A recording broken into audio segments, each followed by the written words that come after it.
சீமான் போராட்டம் பண்ணியிருக்காரு. கல் இறக்கும் போராட்டம். அவரே பனைமரத்தில் ஏறிட்டார். அவரே போய் கல் எடுத்துட்டார். அவரே வந்து இறக்கி கொண்டு வந்துட்டார். கல் எடுப்போண்டாங்கிறார். டாஸ்மாக் கடையெல்லாம் மூடுறா, கல் வீடாங்கிறார். தென்னங்கள் பணங்கள் வீங்க அப்படிங்கிறார். அதுக்காகத்தான் இந்த போராட்டம் அப்படின்னு போயிட்டார். ஆனால் ப்ரொஹிபிஷன் ஆக்டுன்னு ஒன்று இருக்குது, அப்போவே போட்டிருக்கேன். அதில் கல் இறக்குனா 3 மாதம் ஜெயில்னு ஒரு சட்டம் இருக்குது.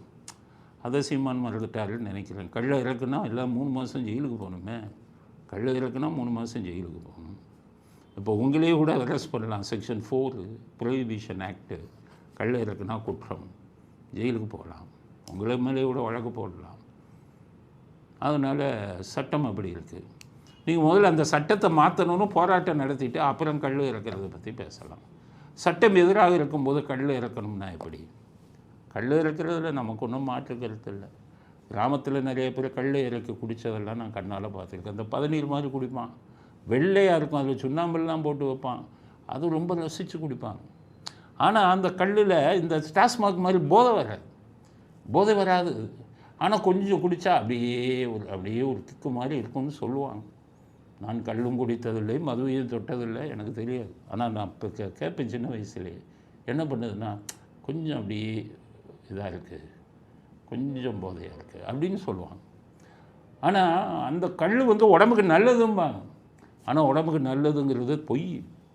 ஏன்னா கல்லில் 5% to 10% ஆல்கஹால் இருக்கும். 5-10% ஆல்கஹால் இருந்தால் அது உடம்புக்கு கெடுதல். அது உடல் உறுப்புகளை பாதிக்கும். சிந்தனை திறன் கொஞ்சம் கொஞ்சமாக கல் குடிக்கிறவங்களுக்கு சிந்தனை திறன் கொஞ்சம் கொஞ்சமாக போயிடும், அப்படியே போதையிலே இருந்தாங்கன்னா. சரி, சீமான் சொல்கிறதை ஏற்றுக்குவோம், கல் எடுக்கணுங்கிறாரு, இறக்கணுங்கிறாரு. ஆனால் பிரச்சனை என்ன தெரியுமா? டாஸ்மாக் வந்து ஒரு நாளைக்கு 80 கோடியிலேருந்து 100 கோடிக்கு வியாபாரம் ஆகுது.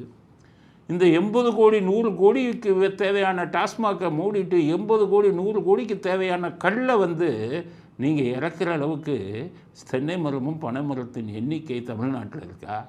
ஒரு நாளைக்கு 100 கோடி பெருமானமான கல்லை உங்களால் இறக்க முடியுமா? எத்தனை பனை மரம் இருக்குது, எத்தனை தென்னை மரம் இருக்குது? சரி, இந்த 100 கோடி கல்லையும் இறக்குறதுக்கு ஆள் இருக்கானா? மரம் ஏறுறமே, அதை யோசிங்க.